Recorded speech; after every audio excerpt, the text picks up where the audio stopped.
This is breaking news. I know why Willie Nelson keeps winning Grammy Awards.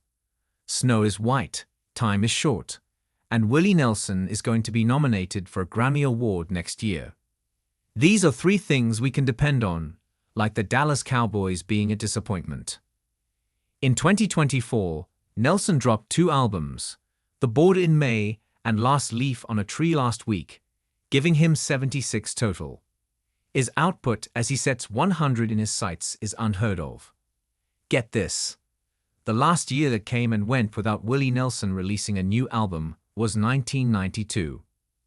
But please, allow him some grace. Nelson's son Billy died by suicide on December 25, 1991. Most years, Nelson releases more full-length country albums than contemporary artists do radio singles. He's prolific to the point that it's embarrassing. Not to him, we're embarrassed that we just can't keep up with his catalog amid releases by artists who do more to steal headlines. The Grammys are a curious awards show for country musicians. Kenny Chesney, Toby Keith, and Eric Church help make a long list of stars who've never won. Hell, Luke Bryan has never even been nominated. There are 3 major country awards for solo artists at the Grammys: Best Country Solo Performance, Best Country Song, and Best Country Album. You can kind of predict the categories, or at least 60% of the nominees. Chris Stapleton will get nominated in any year he's eligible, as he should. He's a premier vocalist and a great storyteller. Luke Combs is in a similar spot, and everyone just kind of likes and cheers for him. It's easy to vote for talent you like. The same is true for Carrie Underwood, although her pace has slowed in recent years. After that, you'll get 1 or 2 women who dropped a meaningful project and an all-but-forgotten star. Tanya Tucker filled that slot in 2020.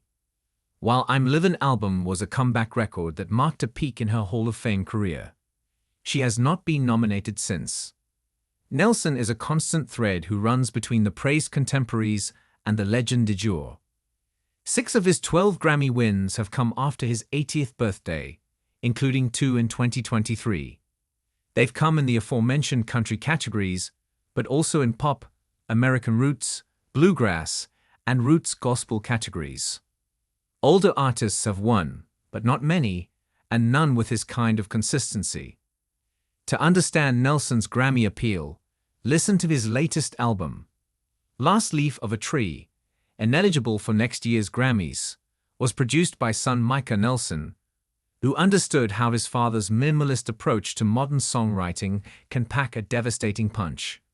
If they didn't intentionally set out to package his response to losing just about all of his closest friends, most recently Chris Christopherson, they stumbled into some very good luck. Again and again, Nelson ponders his mortality with the kind of grace and pragmatism we all hope for. Micah Nelson said he bawled his eyes out listening to that one, and you may too. It's easy for the next generation to remain disconnected from any country icon, so that when they pass, there's barely a sting. Willie won't allow it with his new music. Softly, he grabs your attention, and once you've spent a verse considering his life and death, you turn to yours, or your father's, or your grandmother's.